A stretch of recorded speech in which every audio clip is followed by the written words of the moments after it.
Cette émission vous est présentée par le Centre du VR Saint-Nicolas, plus fort que jamais, et ProLite pour voyager léger.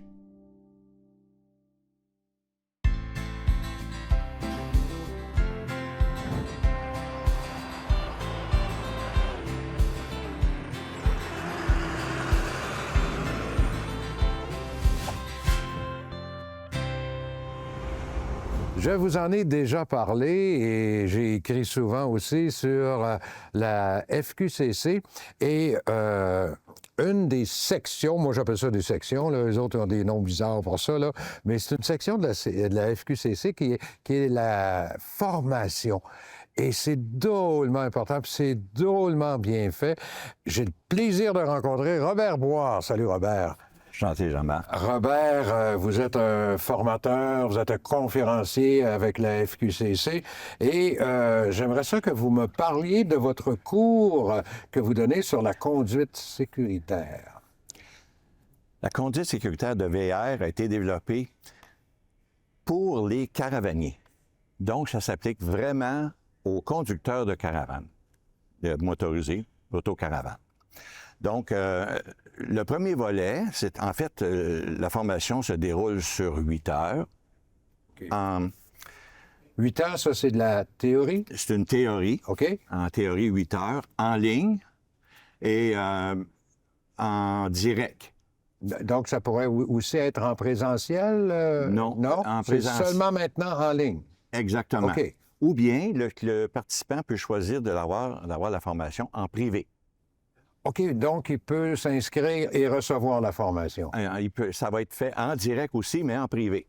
Ah, donc, OK. il y a le choix d'être seul ou en groupe. D'accord. Et la théorie va durer 8 heures. 8 heures. Qu'est-ce qu'on apprend dans 8 heures de théorie? Donc, la théorie se divise en 2 volets.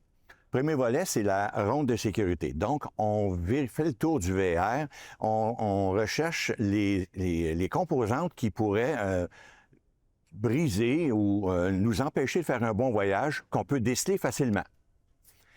Donc, c'est une opération visuelle. C'est visuel, c'est auditif, c'est tactile. C'est vrai, oui. Et on peut sentir aussi. Est-ce qu'il y a du brûlé, quelque chose comme ça? Ah, oui. Donc, oui. Les sens sont mis à contribution.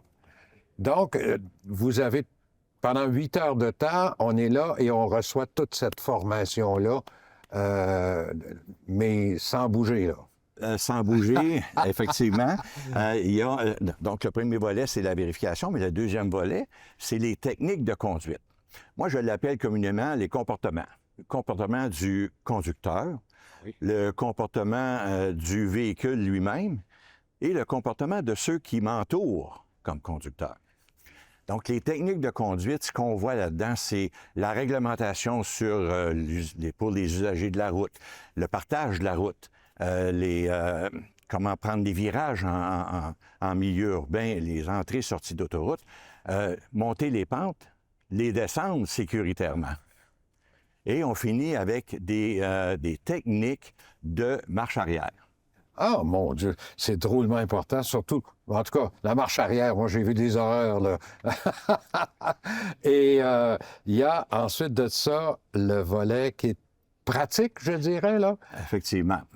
À la suite de cette théorie-là, le participant va céduler avec le formateur une formation pratique qui va durer 4 heures sur le véhicule du participant.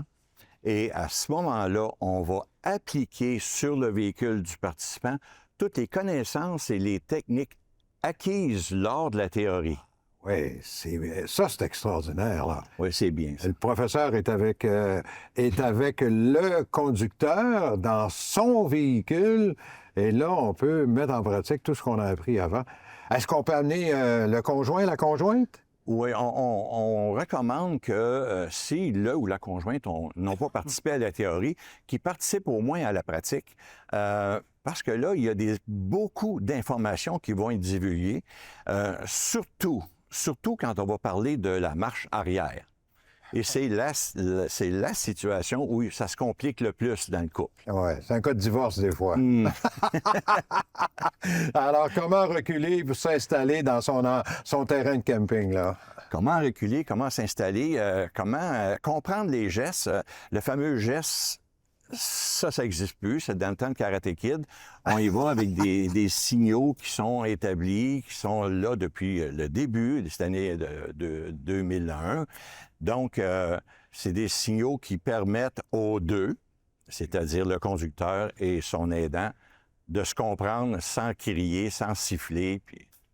En tout cas, on avait quelques minutes seulement pour résumer ça et je trouve que ça me donne le goût. Et comment on peut faire pour s'inscrire? On peut s'inscrire facilement à la FQCC, soit en ligne ou en téléphonant au service à la clientèle, service aux clients. De la Fédération québécoise camping, caravaning, oui. FQCC. Et voilà. Monsieur le professeur, merci. Merci, Jean-Marc.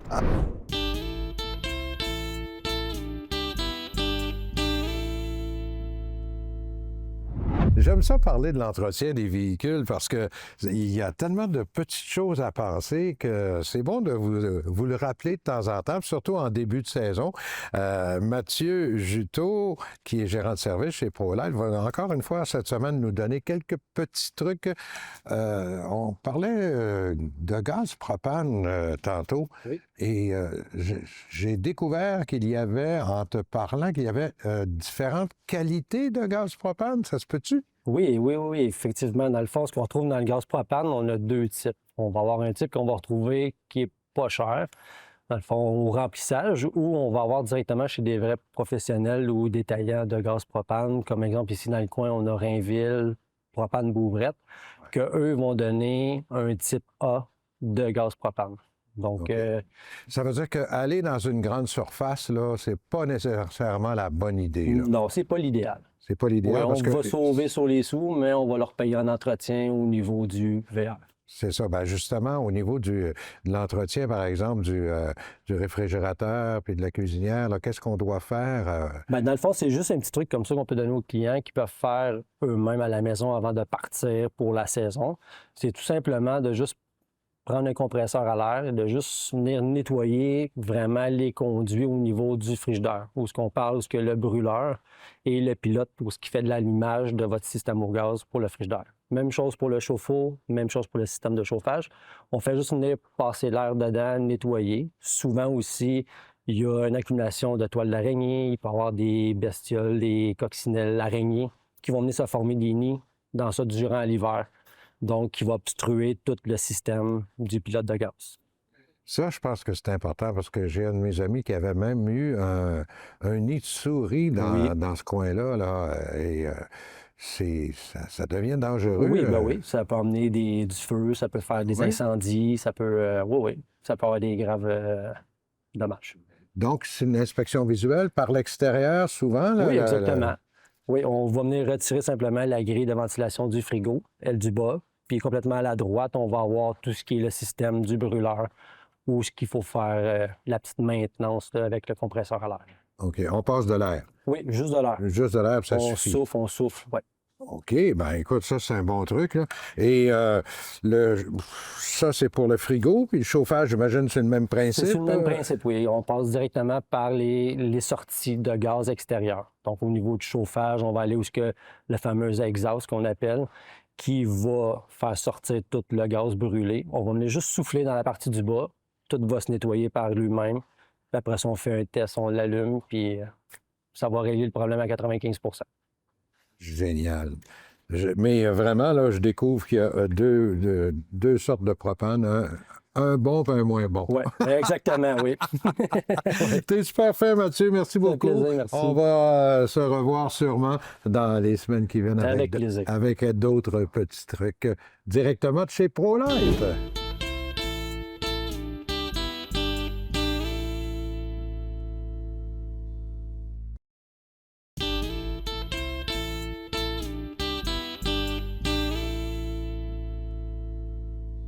Nous avons déjà rencontré Brian Hamilton. Brian est avec RV Fix VR, une nouvelle entreprise à Saint-Nicolas qui se spécialise dans la réparation En fait, tout ce qui s'appelle maison là, sur un véhicule récréatif, même les freins aussi, je pense. Vous faites Tout à fait, les freins aussi. Oui, faites les freins, tout ça.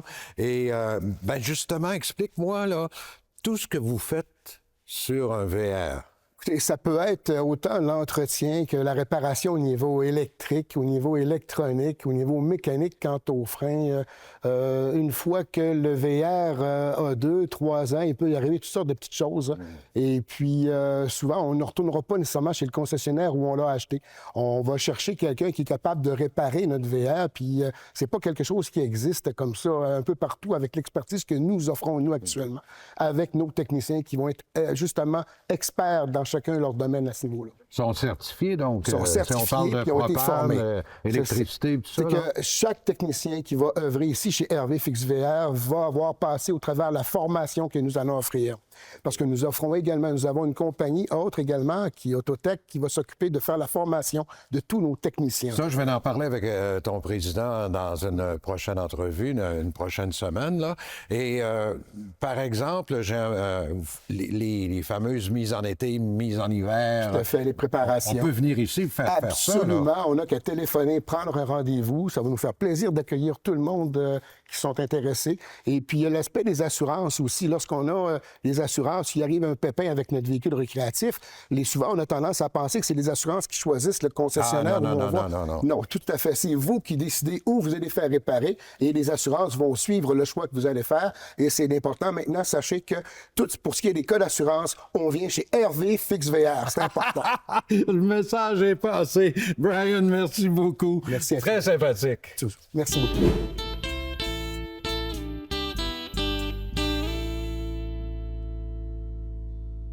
Il y a un élément important à vérifier lorsque l'on part pour même si ce n'est pas un long séjour, avec nos véhicules récréatifs.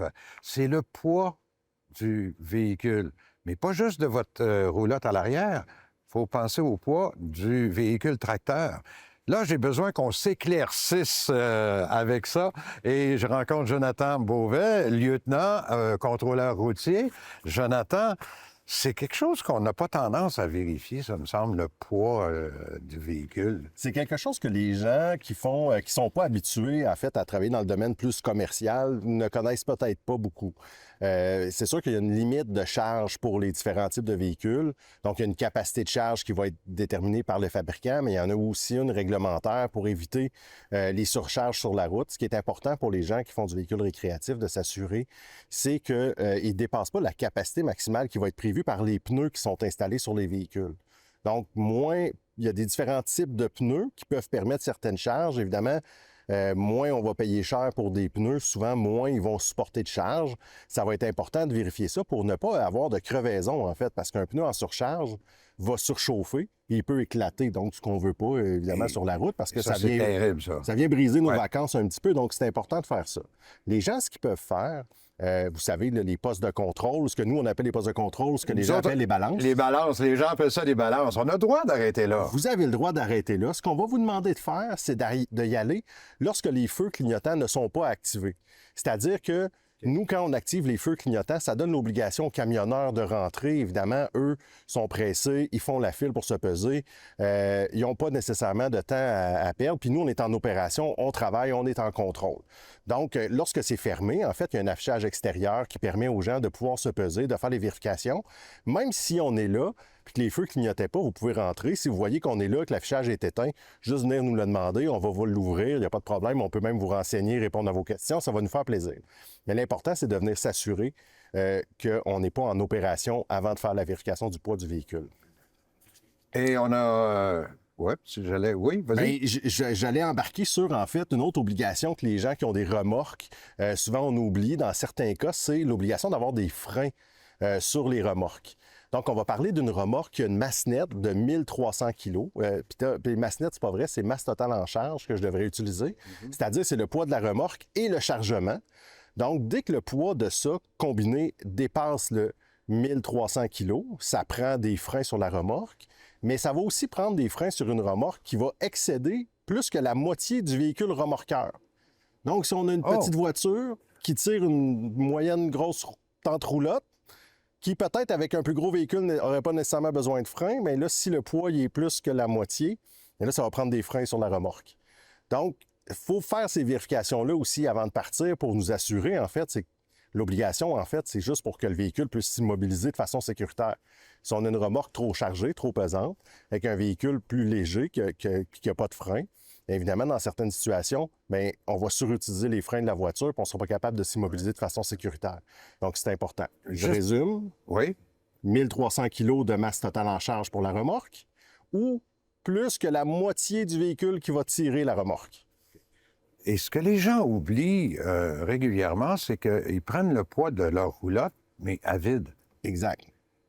Quand on part en camping, on a du stock, si tu me passes l'expression, dans la roulotte. Il faut calculer ça. C'est pour ça que moi, j'utilise l'expression masse totale en charge, c'est-à-dire le poids du véhicule ainsi que l'ensemble du chargement. Mais là-dedans, ça va être aussi, il faut calculer là, nos réservoirs d'eau pleins. Oui. Les eaux grises aussi, là, ça se calcule dans la masse. Là, c'est pesant, ces eaux-là. Donc, il faut y réfléchir quand on va peser notre véhicule. Si notre réservoir il est vide, il faut penser qu'on va rajouter du poids. Donc, il faut être conscient de toutes ces petites choses-là. Merci infiniment, c'est important. Alors, suivez bien les conseils de Jonathan Beauvais, contrôleur routier. Merci. C'est un plaisir.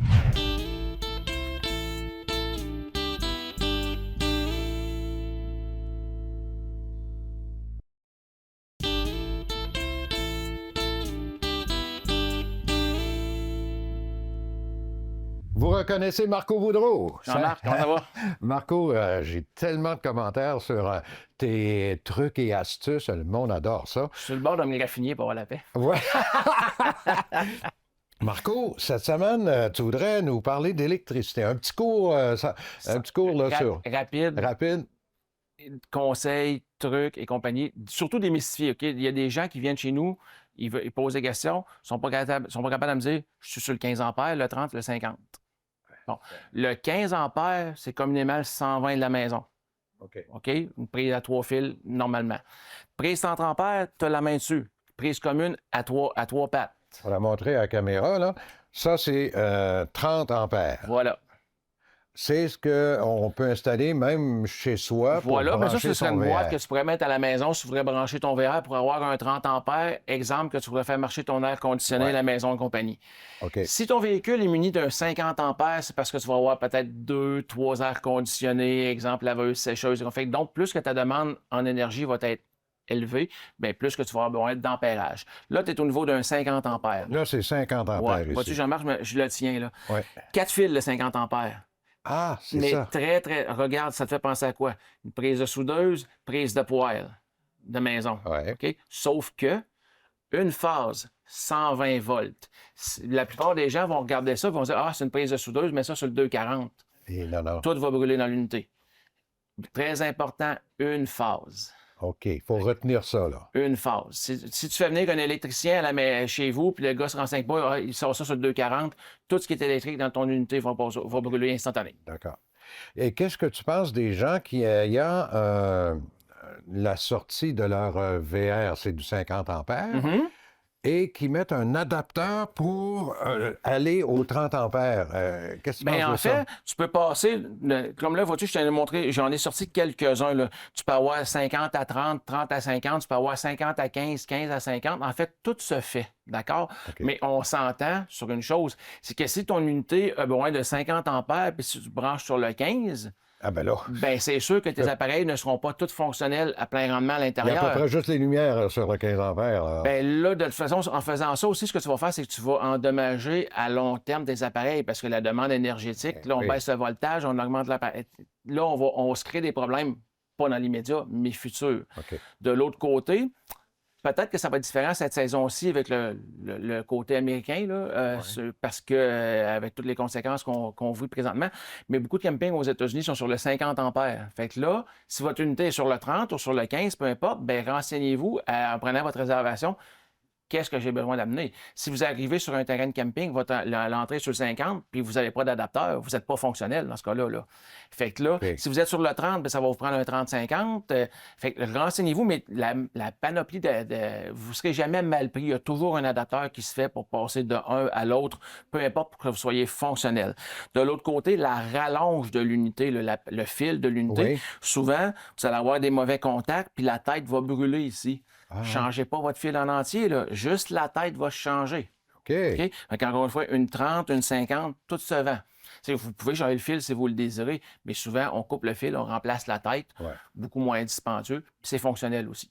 OK. Et les adapteurs, ben, on peut s'en procurer, comme celui-là, c'est du 30 au 15? Oui, mais là, vois-tu, celui-là, c'est un 50. Ah, c'est un 50? Oui, Oui, mais il est marqué 50 parce que regarde la différence. Regarde comment ce qui est fait. C'est que là, tu as deux, mettons, pattes qui sortent versus un l'autre. Fait que là, les gens vont arriver et vont dire, ah, ben moi, c'est une vis dans le mur. Je suis d'accord, mais c'est laquelle? Et j'ai aucune possibilité, moi, de le savoir, à part si je vous pose des questions. Puis là, si tu es capable de me dire, ben j'ai 2 airs climatisés, j'ai une laveuse. OK, là, je vais déterminer tout de suite, c'est un 50. Mais si j'ai pas, mettons, d'indices comme ça, je vais malheureusement te dire, ben retournez, prenez une photo, quelque chose pour que je sois capable de vous aider correctement. Marco, encore une fois, d'excellents trucs et astuces. Bonne semaine, mon ami! Plaisir.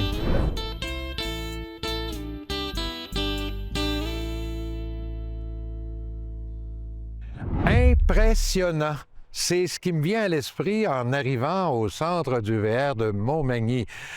Et je rencontre Jérôme Bélanger, qui est le propriétaire ici. Bonjour. Salut Jérôme, comment ça va? Ça va bien toi aussi? Jérôme, vraiment, c'est impressionnant quand on arrive ici. Tout l'inventaire que vous avez, avec quoi, quelques centaines? Ou... On a quelques centaines de véhicules, là, si on compte toutes les remorques fermées, roulottes, tentes roulottes à la roulotte de parc, en passant par les motorisés. Vous avez du motorisé, vous avez... tu voulais nous parler cette semaine d'une roulotte de parc qu'on voit derrière nous, d'ailleurs, là, la Hampton. Oui, Hampton, par Crossroad. On a toute la gamme de Hampton, soit en commande ou en stock. Puis, ici, on parle d'une roulotte de 42 pieds. Et 42 pieds, c'est impressionnant, ça une aussi. douzaine de Là. 1000 livres à peu près. Puis ce qu'elle a de particulier, cette roulotte-là, c'est qu'il y a énormément de rangements. Puis c'est un espace un petit peu style bar, lounge à l'intérieur. Là. C'est vraiment... Oui. Alors donc, j'imagine qu'il y a toutes les commodités possibles et imaginables. Oui. Les électroménagers, laveuse-sécheuse. Laveuse-sécheuse, même le lavabo, vous avez l'espèce de rince-légumes, le rince-vert. C'est vraiment... c'est particulier. Dis-moi, une roulotte de parc comme ça, généralement, on achète ça puis on est saisonnier, en quelque part, dans un camping. Si j'en achète une ici à Montmagny, est-ce que tu peux me la livrer là où je suis? Oui. On fait de la livraison, je vous dis partout au Québec, mais on fait la livraison partout. On a même livré en Floride. Les particularités, c'est qu'au Québec, on va faire une livraison, on peut fournir l'installation complète, incluant les égouts, la mise à niveau sur des blocs de béton, on peut tout faire. Vous m'installez tout ça? Oui. Hors Québec, on ne fera pas l'installation complète. Par contre, on va faire la livraison, mais pas l'installation complète. Non, d'accord. Et dis-moi, Jérôme, on peut, j'imagine au niveau du financement, que c'est la même chose que si on achète une roulotte ou un motorisé, on peut financer ça ici, là? Oui, on finance ici. On est connecté avec plusieurs institutions bancaires, puis on peut financer jusqu'à 20 ans. Mais dans la roulotte de parc, Jérôme, vous avez quand même plusieurs modèles. Un choix, en tout cas, là. Dans la roulotte de parc, on tient la Hampton et la Springdale. OK. Et sont des planchers, des plans de plancher différents, c'est ça qui est... on parle d'une roulotte d'une 60aine de mille, aller jusqu'à 130 000 environ. Là. On a vraiment une grande gamme. OK. Et au niveau des équipements, ben, ça s'équivaut, j'imagine. Sauf que j'en ai vu une avec une espèce de balcon, si on peut dire ça. Oui. Les balcons, on a dans la roulotte de parc, on en a aussi dans la fifth wheel. Il y a aussi nos roulottes cargo qui font des balcons. C'est vrai, ça fait des... Donc, on peut s'installer dans un parc saisonnier en quelque part. Tu nous livres ça, t'arranges tout ça, on a juste embarqué dedans? Exactement. Amenez votre vaisselle. Jérôme, Montmagny, on le situe? Où est-ce qu'on est à peu près à Montmagny? Facile on est à d'accès? 35 minutes des ponts vers l'est. Et super accessible. On est juste dans la sortie d'autoroute, donc il n'y a pas de détour à faire. Et j'imagine que sur ton site Internet, on peut voir un peu tous les produits. Centreduvr.com, tout est là. Centreduvr.com. Oui. Et puis, on va sur Montmagny, puis on voit tous les équipements que vous avez ici. Exactement. Jérôme, merci beaucoup. Puis la semaine prochaine, on va parler d'une autre roulotte de parc mais c'est celle-là que je veux voir avec le balcon là derrière. Merci, Jérôme. Merci, Jean-Baptiste. Cette émission vous a été présentée par le Centre du VR Saint-Nicolas, plus fort que jamais, et ProLight pour voyager léger.